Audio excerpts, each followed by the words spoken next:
Welcome to another episode of Voices. I'm your host, Keston Jones.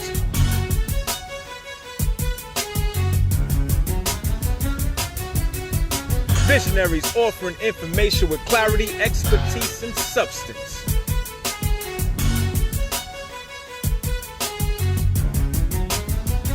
We are content experts. Let your voice be heard.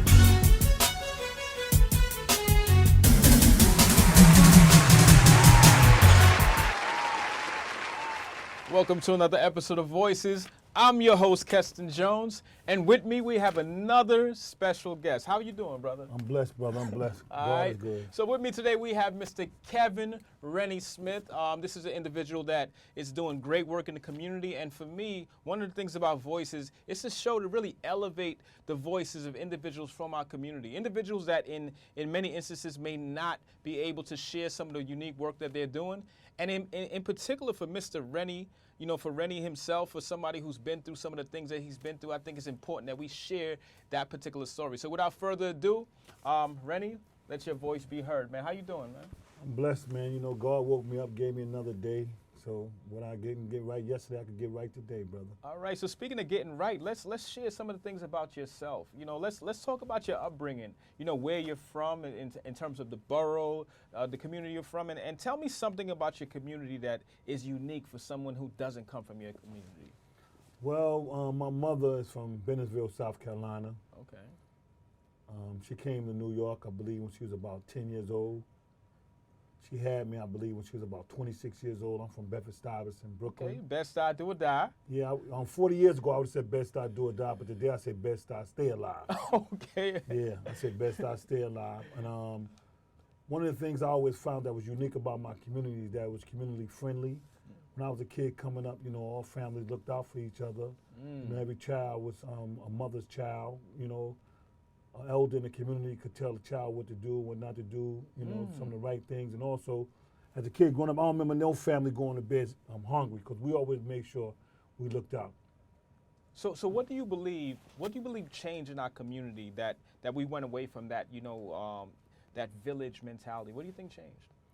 I mean, a lot of us, from one generation to the next, it wasn't passed on. Like from my generation, for instance, you know, although I was raised by the big mama, so to speak, I moved away from the principles and values that was instilled in me, you know, due to my negative, reckless, and selfish lifestyle. Okay. And I went out to the streets and I adapted a lifestyle that was totally different than I learned at home, you know. And the older I got, the more vicious and wicked I became. You know what? And this is something that I think is very important for us to hear. There's a term that a lot of us who do this work, we hear is credible messengers. Yes. And there's a lot of folks that, you know, we grow up in these communities and we make choices based on, you know, whether it's friends, peer pressure, so on and so forth. But a lot of times we don't hear back from these credible messengers. So I really appreciate for you to even share your story, let us know what happened to you as a young fella. But in terms of you being a youth, what were some of the things before you dabbled into the streets that you wanted to do as a child? Like, you know, what were some of the things that you wanted to do in terms of education, career goals, or did you even see that for yourself? I mean, I used to be ashamed or shy to say that, but when I was a kid, I wanted to be a dentist. Okay. The reason being because I stayed in the dentist as a kid. All right. And I said, when I get old, I want to be a dentist and know what was really wrong with my teeth that I always had to go. But again, you know, due to that lifestyle, you know, at a young age, I thought I knew the answers. And I strayed away from my mother's Christian values and moral teachings. And I went on the street and I just adapted a lifestyle that was totally different from the one I learned at home. Absolutely, and as a result of that lifestyle, you know, unfortunately, you were incarcerated. And that's something that, you know, many individuals who look like you and I, we've been involved in the criminal justice system. But what was the circumstances, not getting into full details, but behind you being incarcerated? Well, my wrongful conviction was due solely in part to an ADA called Paul Burns. His misconduct where he kidnapped the sole witness in my case, threw him in a precinct, 81st precinct for 4 days. After the guy exonerated me, said that he didn't know me. I had nothing to do with this crime. He never seen me before. Paul Burns didn't like that story, so he kidnapped him and threw him in the 81st precinct, told him until you change around and change your story, we're not gonna let you out. Also, police misconduct due to Detective Louis Carcella. where he falsified a report that implicated me in his crime. And also he went to the precinct, as I just mentioned earlier, and threatened this witness and lied to him and told him if he didn't testify against me, that when I get out of prison, I was going to kill him and his family. So as a result, the witness, I guess he got tired of being in that condition. He just came around. You know what? It's amazing that we're hearing this today, especially in light of the environment that we're in. We're in an environment that there's a number of movements that are happening in this country, and one of the movements that are happening is individuals who've been through what you've been through in terms of procedural misconduct, in terms of law enforcement that are not doing what they're supposed to do, had to spend a number of years in prison wrongfully. Yes. And this interview is not necessarily about shedding some negative light on law enforcement or shedding some negative light on DAs, because these are our family members, these are our community members, these are individuals that are doing great work in our community. But there's also folks that are renegade. There's folks that are using individuals who look like ourselves to pad their numbers. Yes. There's cases where, there's evidence that DAs are targeting particular people who are black and brown for cases.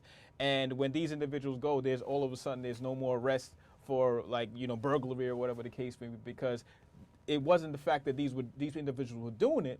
It was that these individuals were pinned, these cases were being pinned on these individuals. So thank you for coming here and even sharing that particular story. So, in light of going to prison for a crime that you didn't commit, and I'm sure you felt a certain way about that. Can you go back to, just being incarcerated and, for how long, and what were some of the things that you went through mentally in being in that environment? Well, unfortunately for me, I spent 27 years in prison for this crime.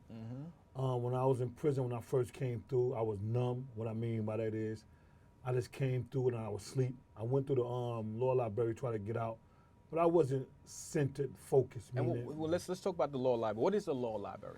Oh, the law library is a place where you go and you can read law books and try to come up with some issues that the wrong was done to you, and you develop it and you put it into a paper form, and you would send it back to the courts, addressing these issues that you see or you was able to identify that was the wrong that was done to you. So that's where many of us go. Some of us become law clerks. We get these paralegal certificates, which I was able to get. But in actuality, in order for us to really understand and interpret the law, it takes decades. That's why so many of us do so many times, so much time in prison. And how long did you do? I did 27 years. Oh God, folks, 27 years, wrongfully convicted. Your life is taken from you in many respects. And again, this is a time that you have a lot of people speaking out against it, and using media. And that's why I think it's important for us to elevate our voices and let our voices be heard. Like right now, there's a TV show on ABC for life, where someone who's similar situation, utilizing the law library and really assisting other people, because I'm sure that's exactly what you were doing in there as well, being a law clerk, and finding your freedom. And let's talk about the day you finally came home and when the courts realized that you did not do this crime and you were exonerated. What went into that? Well, I didn't come out through the courts. I came out through parole. Through parole, okay. After 27 years in prison, I came through parole. And that was a bitter feeling for me, because I had to go to the parole board and admit that I did this crime in order to get out. I was informed that my mother didn't have long to live, and I wrestled with that issue on getting out. And I remember there was an individual who told me that I have a bigger goal to achieve, and it's to get to my mother. By the grace of God, the second parole board, they released me, and I got out. And that's one of the bitter things, or the bitter moments, or a dark moment in my life where I had to admit to something I didn't do. I still, it still haunts and taunts me right now to this day about that. But I was released in 2012, and from that day on, when I said I left prison, I said I wanted to leave prison as a fireman, because I wanted to come out here equipped with all the skills and tools to help put that fire out that I once started before I went to prison. It's amazing. Some people would hear that, you admitted to something you didn't do, and they would be automatically like, that's impossible. But for those of us that do this work, yourself, myself included, when we hear stories about the exonerated five and these individuals, young kids that, were admitted to something that's not too far away from where we're filming today, admitted to them doing something that they didn't do, we know that that's something that's possible.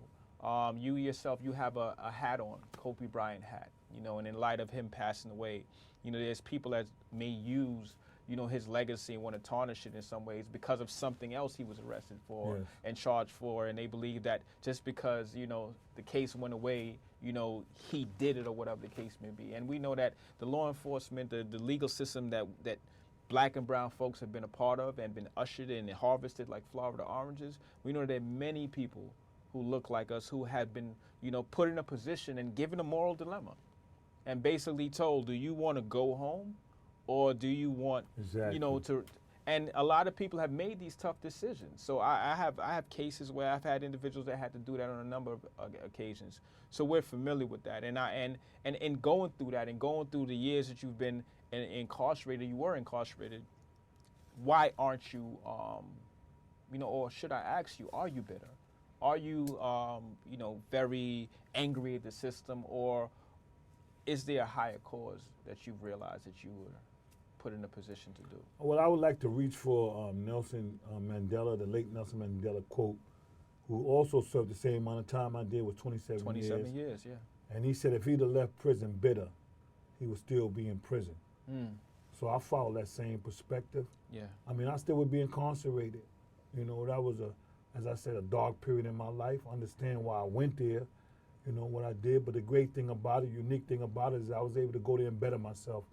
I lived by 3 guiding principles. Once that light went off in my head, I said to get out of prison as soon as possible. That meant that I wouldn't allow anything to get in my way to prevent me from getting to that door.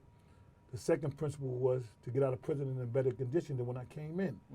I knew when I came to prison, I was limited in my education. I didn't have no skills, no vocational training, and none of these things, no therapeutic training. So I acquired all these things. Yeah. The third principle was once I'm out, I never come back. Yeah. So those are the 3 guiding principles that I stuck by. I still live by them today. I try to instill them in other individuals. When I go back to Rikers Island and speak to some of the youth, I speak to them about my experience. They can't believe that I did so much time, the way that I look, and I tell them, and you're looking good too, man. And I tell them I was sitting in them seats when I was 16, when I was 17 years old. So question, in light of this desire to put out the fire, yes, and you acquiring these tools to put out the fire, yes, what have you done in terms of whether it be employment, in terms of it being various movements? What have you done to input yourself and your experience and also your ability to be a problem solver? Because we do recognize that there are problems with the legal system, there are problems even with the mentality of some of our youth. What have you done? Well, yesterday I made a huge mess in my community. Okay. Today I picked that mop up and I'm mopping that spill that I did 30, 40 years ago. I'm connected with an organization called Man Up, Inc. Okay. in East New York, Brooklyn, Cure Violence. That's the work we do. Yeah. CMS, that's what it's called, out of the mayor's office. Yeah. And what we do is we go on reducing gun violence. We know gun violence has plagued the Black community. Absolutely. I have learned that hurt people hurt people. So not about people, they hurting each other because they're hurt. They've been taught, that when we see each other, we got to attack and kill each other. So I go and I speak to them young individuals about consequences and the actions. I tell a young brother, I said, listen, young brother, I said, the same way your mother wants you home at night, that young brother that you can make hurt, his mother want him home at night too. That's for sure. I said, you could pull that trigger. I said, you may even get away for it today, tomorrow, but you're going to get locked up and you're going away to prison. What about your little son that you got? Who's going to be there with him? What about your mother? Your mother going to suffer also. So I get these young guys to thinking, what I'm saying? Because a lot of times they're not thinking. You know what? I think that's noble, and that's something that more of us need to do, and not just individuals that have been impacted by the criminal justice system in terms of being there, but also individuals that look like us that are lawyers, that are doctors, that are academics. Recently, an individual who's a rapper in Canarsie just was murdered in California, Pop Smoke, and he's an individual that a lot of these kids are looking up to, and we ask ourselves, what has he been taught?